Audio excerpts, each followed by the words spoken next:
to be in this ever-evolving, amazing setting here, thanks to Robert and Linda.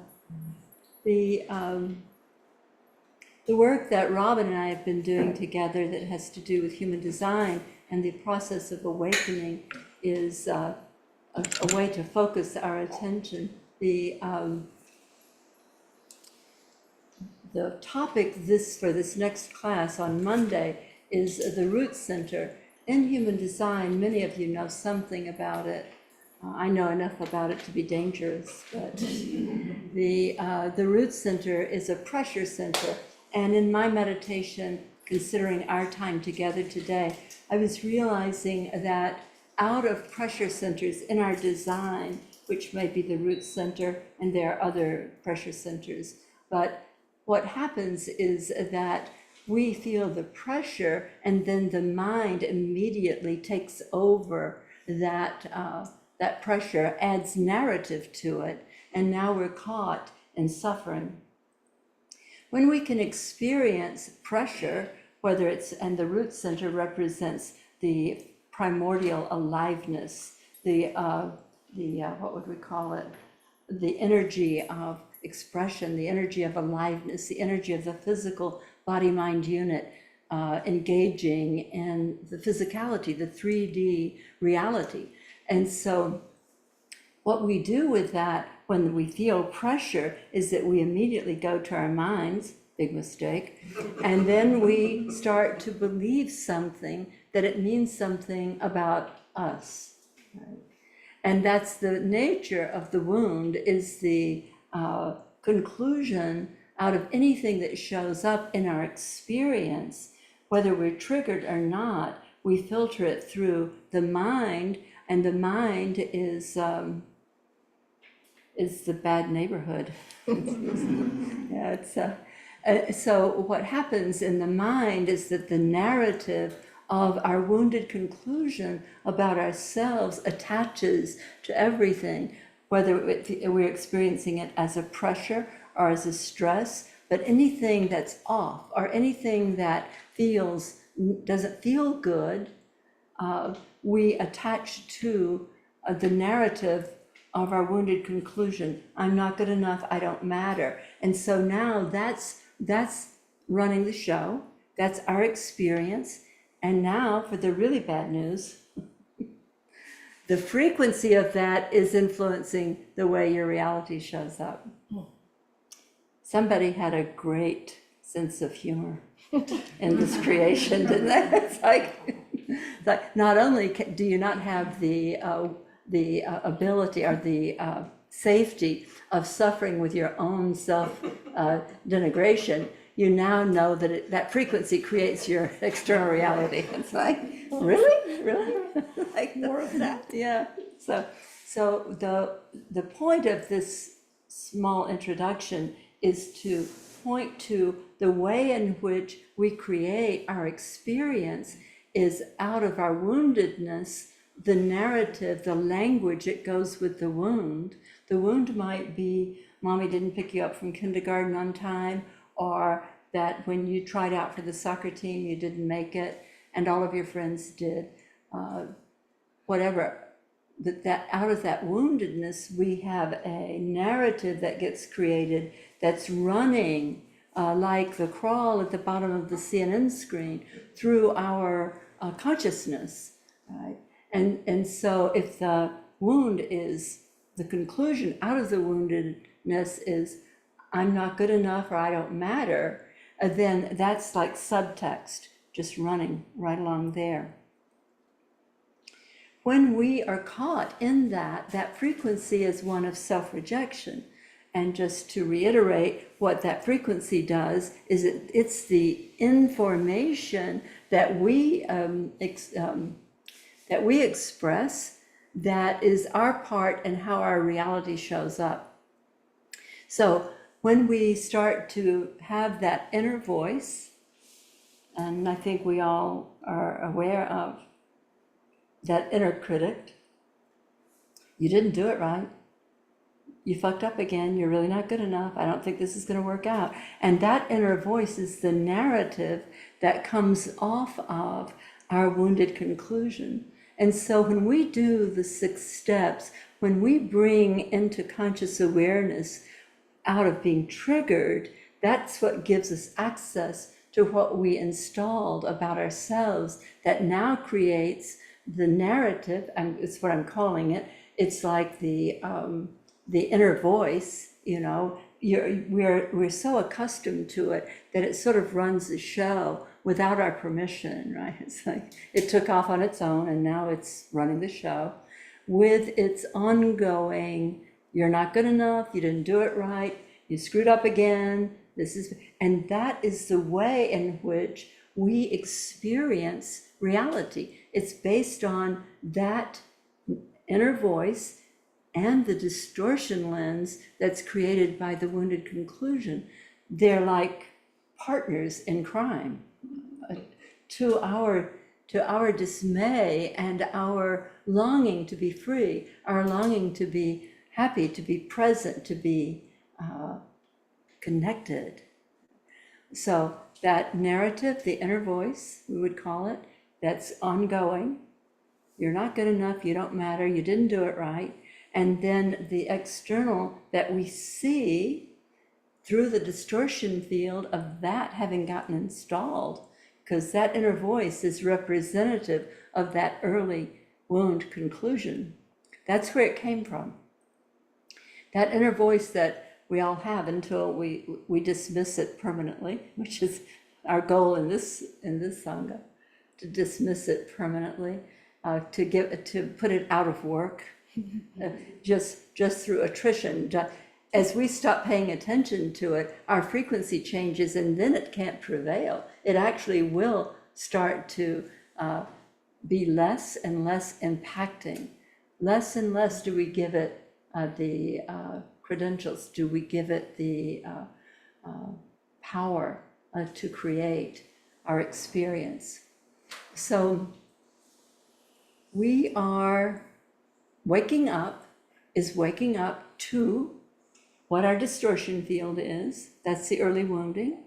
And then what is the narrative of that dialogue or that monologue sometimes.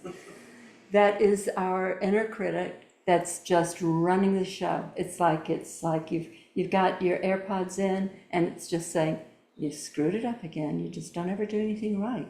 And we are caught in that frequency.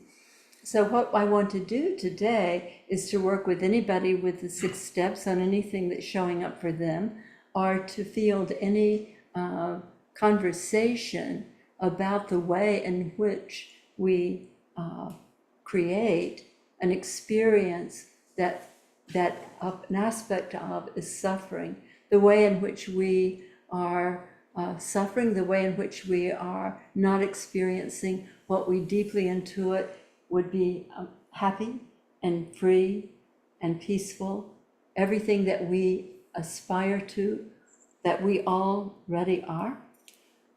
We are clearing the lens of perception.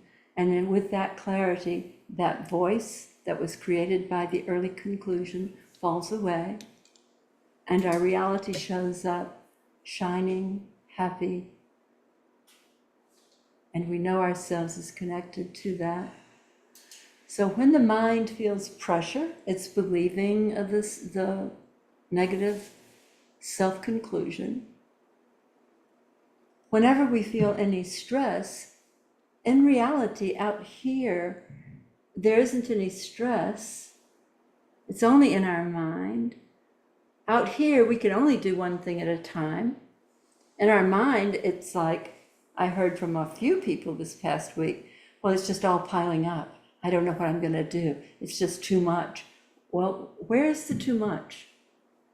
I mean, that's the critical piece that will lead you into peaceful freedom for yourself, is to realize that the too much is merely in your thinking, because in reality, you can do one thing at a time, and you are doing one thing at a time, and you can make choices about what that is, but there's no piling up out here. Well, in a wreck, there might be. I don't know. But in reality, in terms of what's upon us, what we then attribute the label stress to is the mind's perception, it's the mind's conclusion, and typically that mind's conclusion will have some of the judgment, of the criticism of our wounded conclusion about ourselves. You're not good enough, you can't do it right. And that feels like stress and pressure. So whenever you are experiencing stress or pressure, the thing to do is to notice what you're thinking, because the stress and the pressure comes from the mind. And when because pressure in and of itself is just aliveness, it's just vitality, it's just the get up and go, right? So when you're feeling it in an uncomfortable way, or a way that creates difficulty for you, realize that that's your mind caught in the wound, and it's not the pressure of life, it's not the stress of what's happening. And you can be present on your own behalf and do one thing at a time that's in front of you to do. This makes sense to everybody? Yeah. So if there are any people who would like to do, I don't know if you want to stop the recording now, Robin? No, we'll leave it on, Polly. Okay, good. So if anybody wants to do the 6 steps, or anybody has a topic that we would consider. Is that Tina? Yes, that's Yeah. me. Would you talk a little bit more about how that creates our reality, like through the distortions? Like, how is it that that works, that it shows up in our reality? Yeah, isn't that In the interesting? outside, yeah. Yeah, right. Well, we can understand the most graphic example is to understand if we're seeing through a lens that has distortion in it, what we see is going to look distorted, right? I mean, that's just an obvious thing. When we have installed a distortion lens through our conclusion, I'm not good enough or I don't matter, then we will see what represents that. So it's like having glasses on that are orange, and you're living in, this is one of Rupert Spiro's metaphors, you're living in a snow-covered, the North Pole or wherever, and you have orange glasses on, you're living in an orange world. So the same stuff is going on outside, it's just that, I mean, everything's the same, it's just, if I can change my lens, then I'll see something different. That's right. And it's also that I know what the question is. When we point to a frequency, when fundamentally what I say is the mind has no answers, the heart has no questions. When we have a frequency of the mind, fundamentally the mind is caught up in judgment and comparative. And so when we're looking out through that, we're going to be caught up in the polarity, basically. So we will see the world not as it is, but as we are. And it has to do with the distortion lens, fundamentally.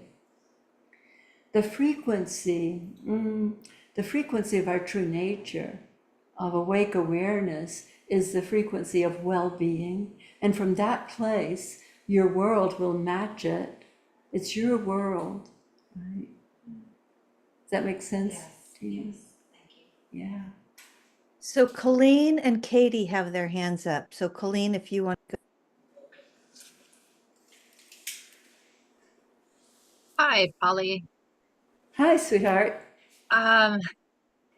So I am taking, well, first of all, childhood abusive and neglectful for most of my childhood.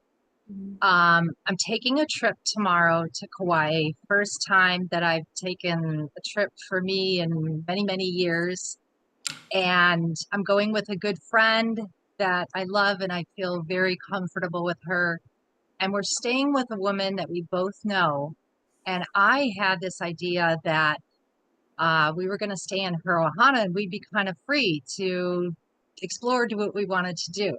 And I had a conversation with her the other day, and she alluded to that she wanted to be with us everywhere we went.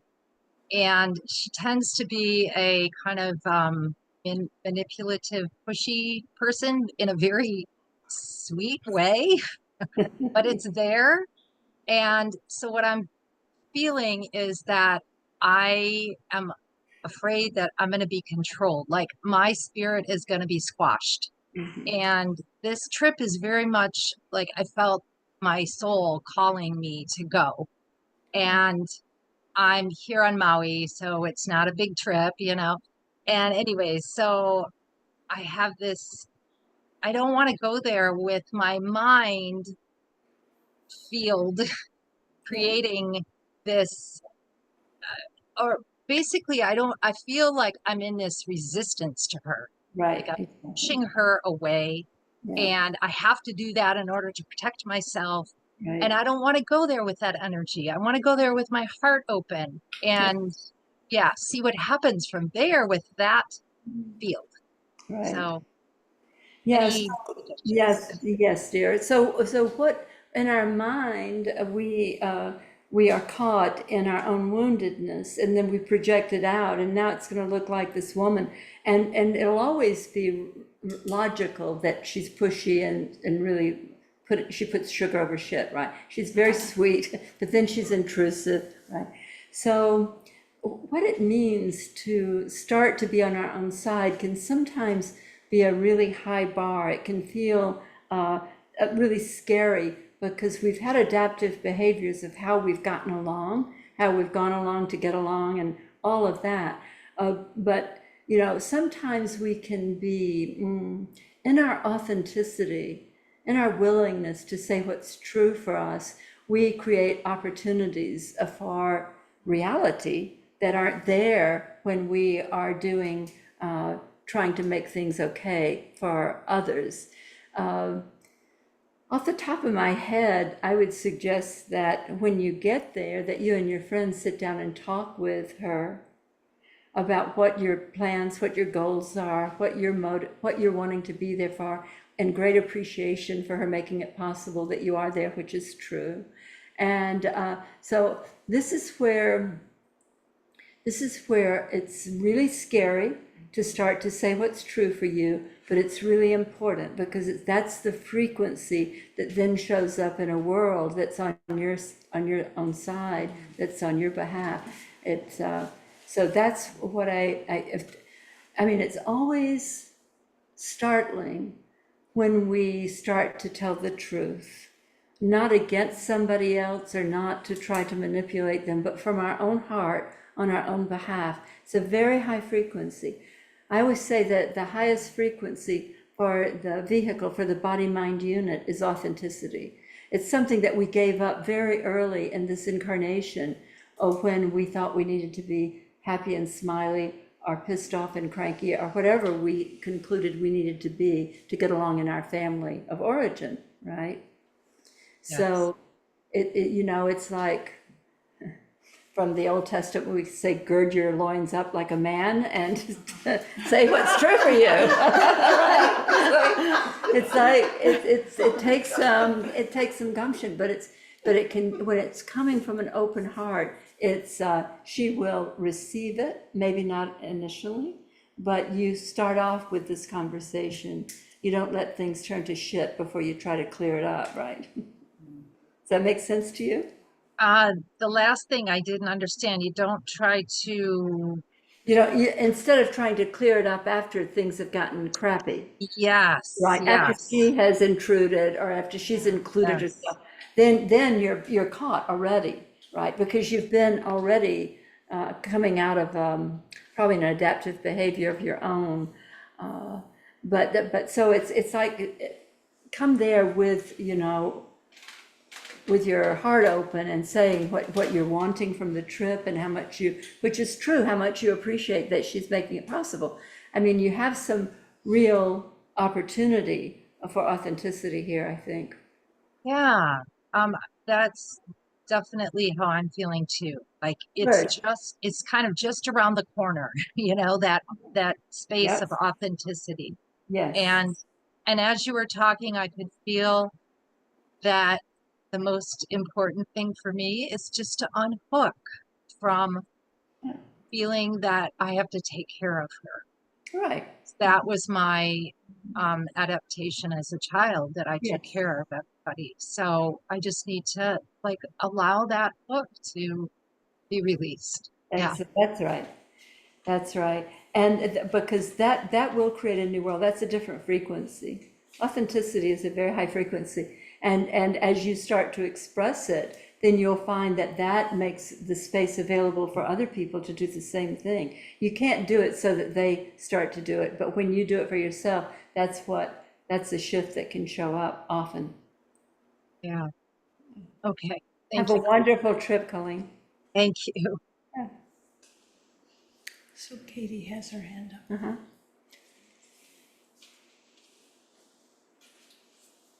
Hi, Is there- Polly. Is that Katie? It's Katie. Hi, sweetheart.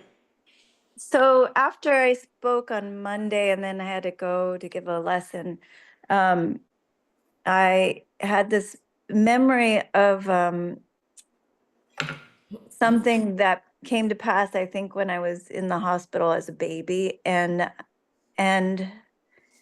the energy of that is kind of what I've been feeling globally throughout the whole month of October. And I thought maybe it would leave me for November, but it's been with me too, which is just like, uh, it's, it,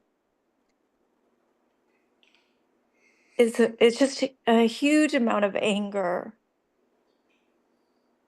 Um, like just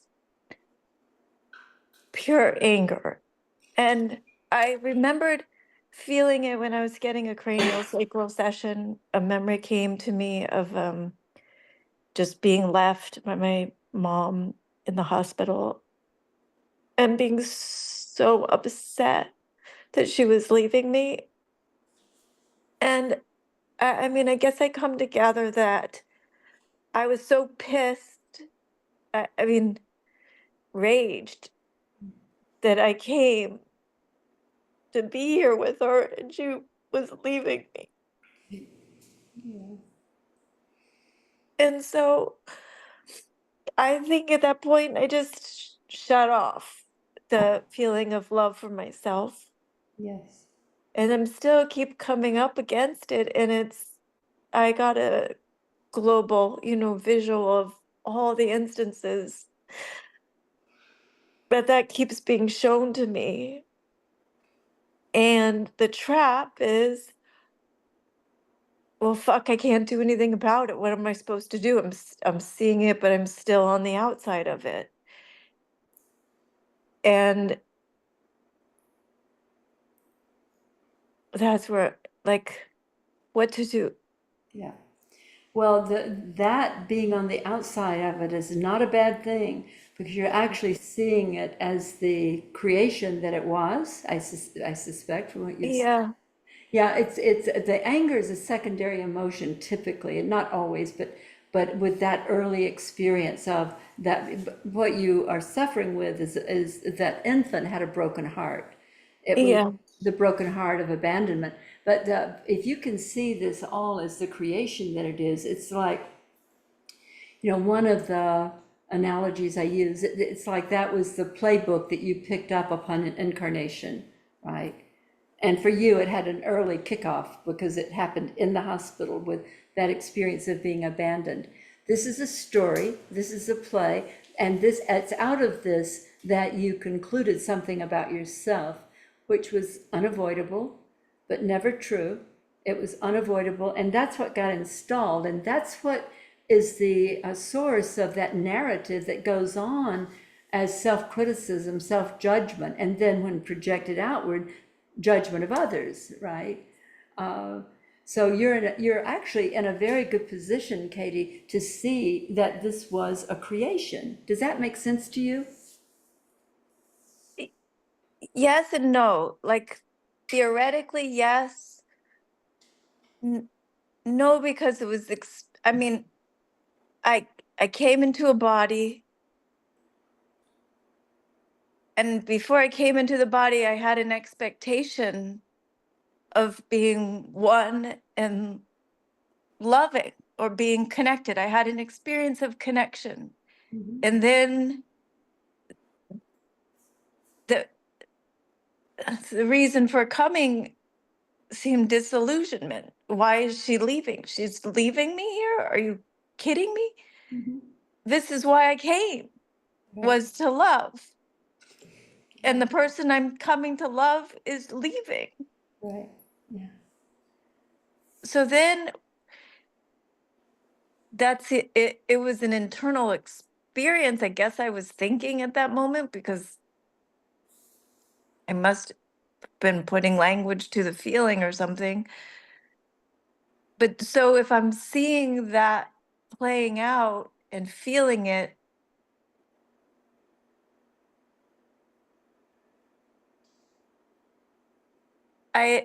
my awareness had already identified with the body. Well, your awareness was of the body, of the dynamic, of the feelings, all of that experience going on. The awareness is of something, awareness of this incarnation, awareness of this drama that's going on with your birth and with the mother, right? But awareness is of that. Awareness is fundamental. Awareness is without which we wouldn't know anything or have any conclusions about ourselves, good or bad. It's the awareness that shines on this early experience. You made us an assumption about the purpose of the incarnation was to experience love. The purpose of, I don't want to project on anything onto your story, but often the reason we reincarnate is to find the truth of who we are rather than to have what we think we need out there. And this is, yeah, it's kind of a shift in perception about Okay. the you are the one you're waiting for. It felt like in that early experience that it was your mother, right? And for people who had the mother there, their particular woundedness occurred a little bit farther down the line. But the incarnation is to come home to oneself. It's not to have a happy life with mommy and daddy and brother and sister. The purpose of the incarnation is to wake up to who I am. And it's typically, as we know, people talk about, they get awake and clear when they hit rock bottom. There's a way in which the incarnation into something that's not perfect or not loving can give us the alertness to what we're going to be on as a trajectory towards awake awareness. Yeah, it doesn't sound happy, and it most of the time isn't, but it's the the perspective of what you can see, even as you see that early experience with your mother and you were left and she left you there, that to see that as the story that it is, right? It's not to take away any of its impact because it had the impact that it had. But if you see it as the story that it is, you're in a different relationship to it than believing that you're the victim of it. It's a shift. It's a perceptual shift. And that's how we move toward our true nature as awake, as aware, instead of being the victim of it, or yeah. Did you Because go ahead? I am awareness. Yes, you are. Yeah. As awareness, that's the story that you had. I always make up this little silly kindergarten model of how we are incarnating, and we stop just before we're born and we're handed a script. It's like, okay, this is the character that you're going to play, Katie. She's going to leave you. You're bereft. Then this is and we pick up the script. When we wake up, we put it down. We put it down, and we're awake, and we're present, and we're alive, and we know who we are. Because I am before. Absolutely, I am. Yeah, yeah.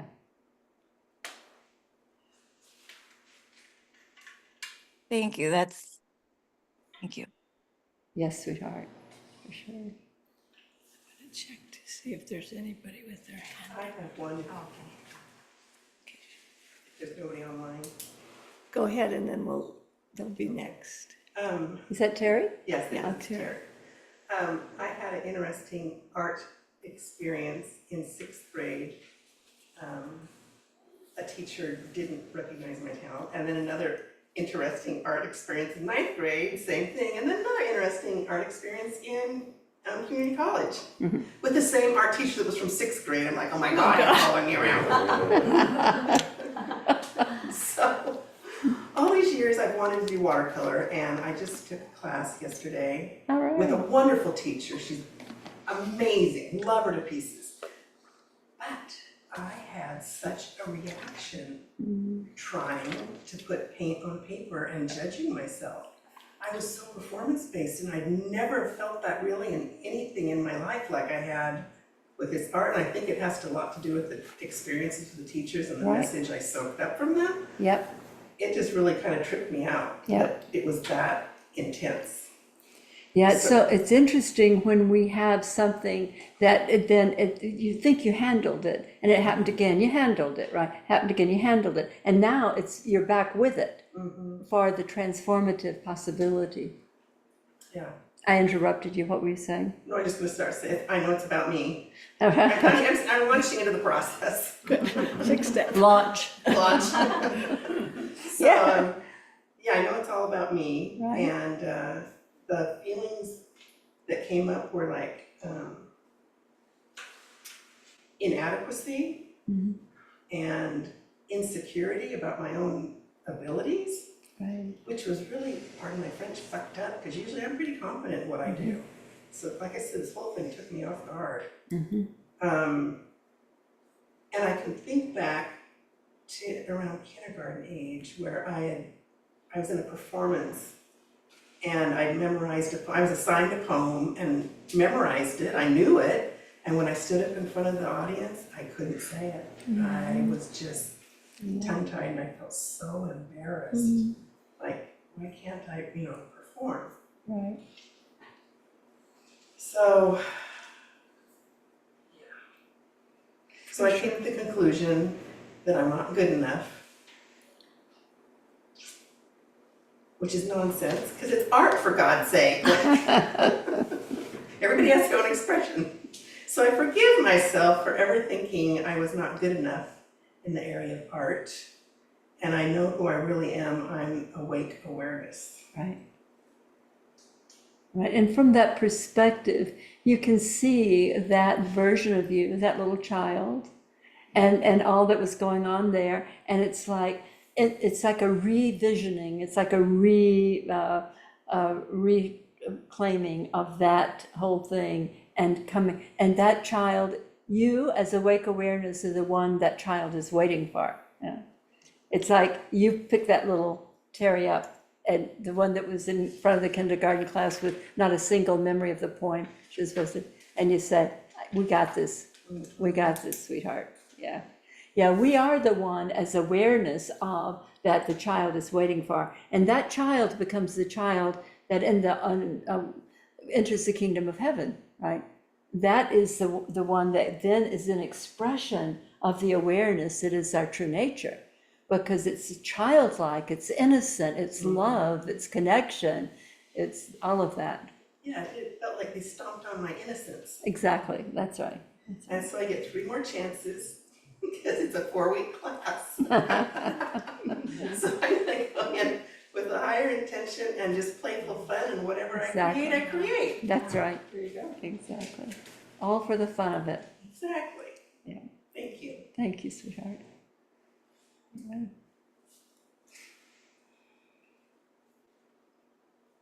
Tina has her hand here. Go ahead, I know Lynn. I already asked a question, but I wanted to ask you specifically about this issue that I've been having, that I've noticed. My daughter and I are doing counseling together, and it was by her request, and it's been very good. We've really just discovered a lot about our interactions, and for me, I've been noticing how you know, a lot of shame, a lot of guilt coming up because we have a third party in the room now that's saying, look at what you're saying to her, you know, me, saying, look at how you're saying that to her and how she's reacting to it. And I've had a lot of shame around this, you know, and guilt feeling.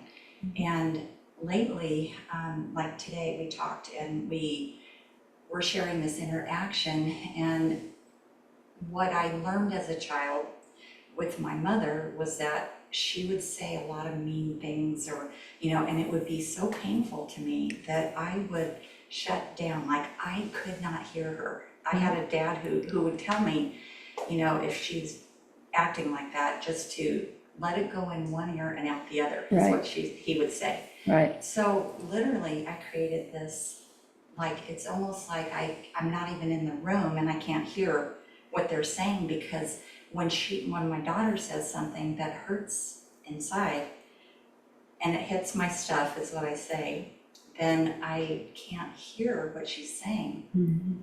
So I wonder, I don't know if that's conclusion I'm making about myself from that, or, you know, I'm not sure kind of how to handle that. And you're talking about in the therapeutic setting, right? Yes. Yeah. Yeah, well, clearly you were able to take on what your father suggested, right? Let it go. It's like, don't listen to him. It's all fine. Yeah, but have you brought this up in the session? Yes. Yeah, and good. So what she's having us do is she'll have me repeat, what did you just hear her say? And I love that, because it's really, I had to do that today with her, and I really had to focus and pay attention when it hurt, or something she said hurt. Right. Then I could feel it and just kind of, wow, let that go. But really concentrated on hearing her. That's really good. And the things where you get triggered by what she shares with you, you may not have in that setting the chance to do the 6 steps, but make note of it one way or the other. And then when you get home, do it, because what that can lead you to is your early childhood wound that's operative in many more areas than just this relationship. Yeah. So good, Tina. Yeah. Is somebody over here? Linda? Well, I guess me. That's you over there. I can't see anything over there. Thank you. I wasn't sure that I didn't have time for the question. I had an experience last week, something going on traffic, you know, and driving, and it was pretty scary for me. And I felt, what you guys call life-threatening. That's the word? What was the word? Life-threatening. Yeah, life- life-threatening. Yeah, I really feel like I could die. And I was doing very well in my meditation and my program that I'm doing and the work that we're doing together. And suddenly it's like I lost that awareness, and I can totally identify with the body in this kind of trauma situation, and it's like something could kill me. And I know that the awareness that I am cannot die, even though the body dies. But I got so identified because it was pretty scary for me. That is like, I'm still on the trauma, and that's happened like 5-6 days ago. I'm still crying, sobbing, I can't sleep, sometimes I just shake. And I just would like to disidentify a little of this body, because even though it could die, you know, something happened and die, it doesn't mean that you kill the awareness that I am. So could you help maybe do the 6 steps through that? I don't know how to do in that case. Right, we can. It's like, basically what you're describing is a minor, not so minor to you, but a minor version of PTSD. Yeah, that is exactly And the how I feel, nervous yeah. system. I can't think properly, I'm really disoriented, so yeah. Yeah. So, but I can't find the first, The memory? the memory. Oh, maybe if I'm doing now a little more, since Katie talk, I was born in 6 months of pregnancy, so they left me at the hospital. And I have some memories that I was thinking, like, I see those bright lights, that's why I hate white lights. Right. You know, I was there 24 hours on those lights, and I guess some kind of body memories that say, I will die here. This little Yeah. body won't survive. Right.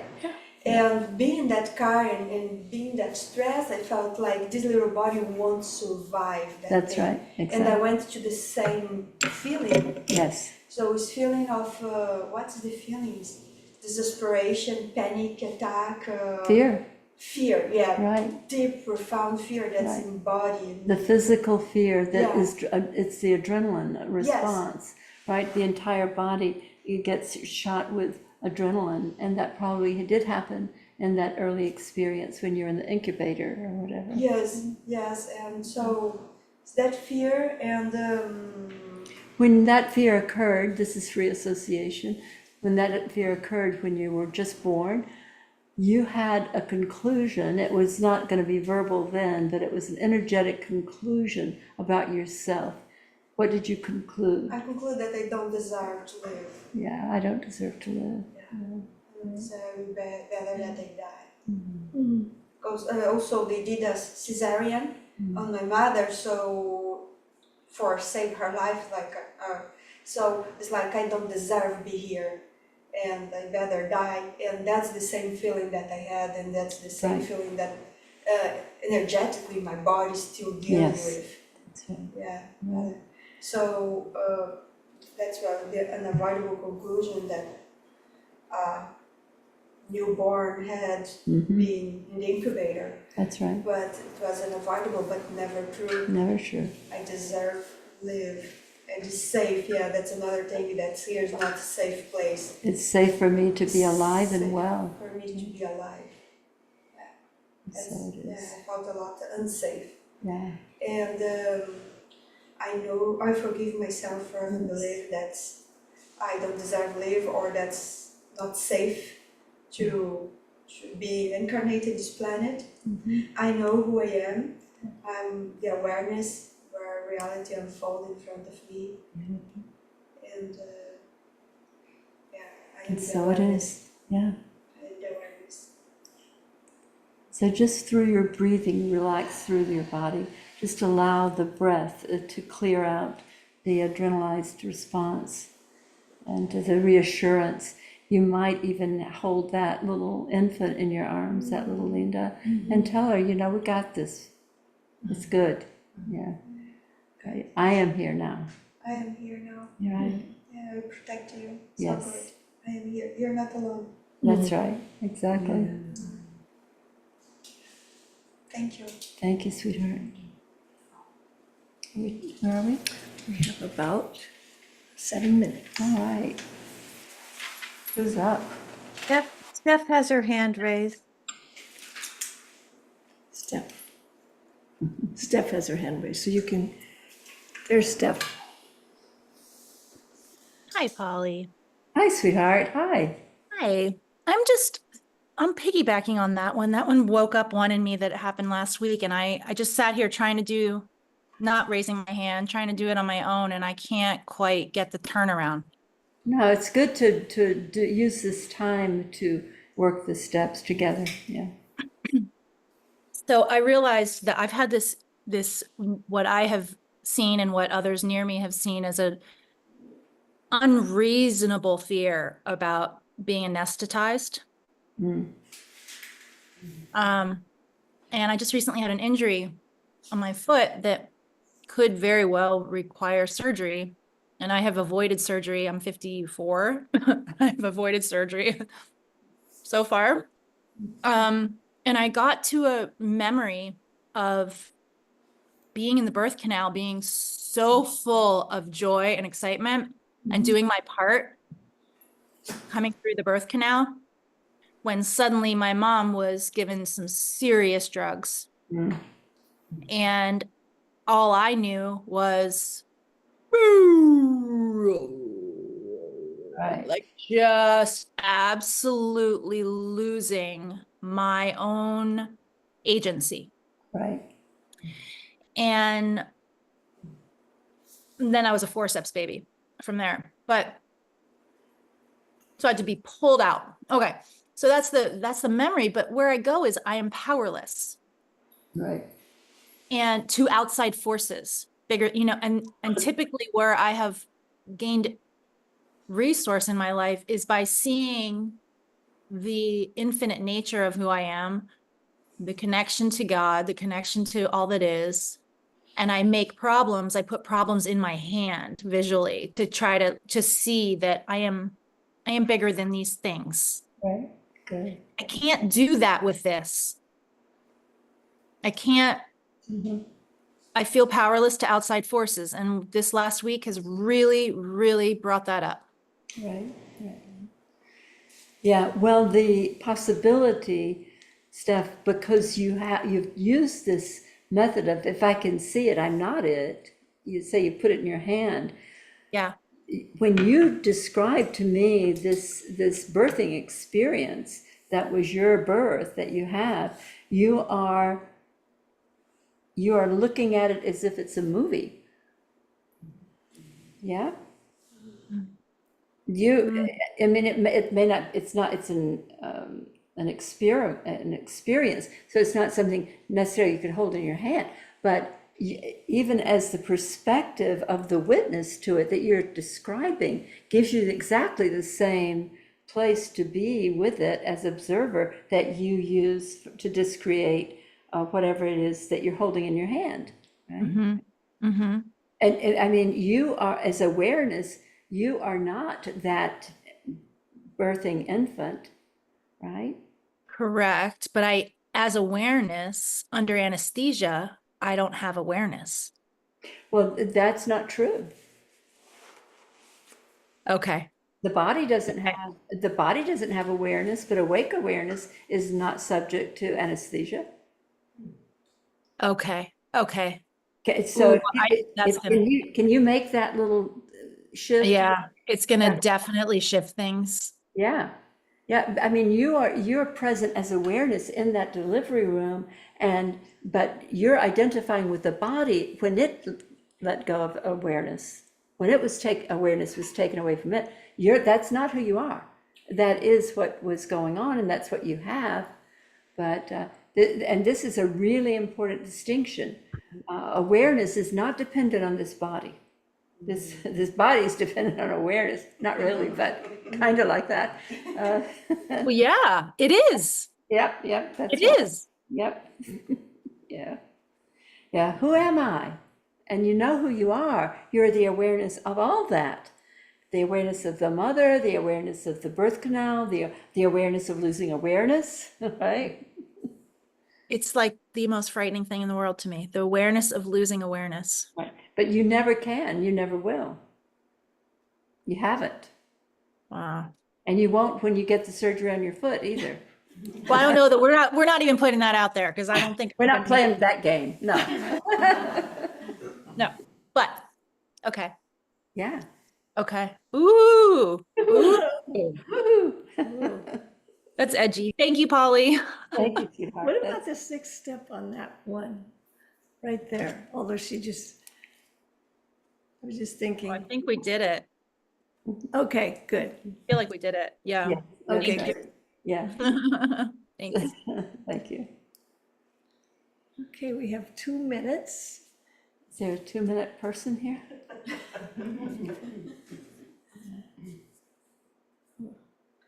It is so nice to be in a room like this with people who think this way, and I just love that.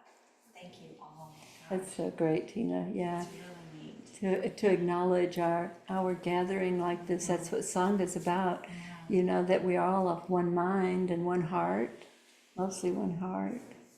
Yeah, and it's just, I wanted to share a quick little thing. yes, please. I talked to Max this morning and I said, honey, why don't you jump online on Zoom, because we're gonna be with Pali today. And he said, well, I've got family plans. Isn't that the best? That's the best. That is the I best. know. So he's with us in spirit. Thank you, Amora. Yeah. Good to Polly, know. your shirt is beautiful. Oh, thank you. Mm-hmm. Are you going to explain your black eye to us? Yes, please. Well, I'm getting acupuncture for the macula, and the needles are around my eyes, and I keep getting feedback that I have black eyes, but Something's got to be working. So, whatever, yeah, but that's why, it's not domestic abuse. Are you sure? Now that you I don't know. Yeah, we should talk to this acupuncturist, Oh, really? She gets you in there. yeah. So we're gonna have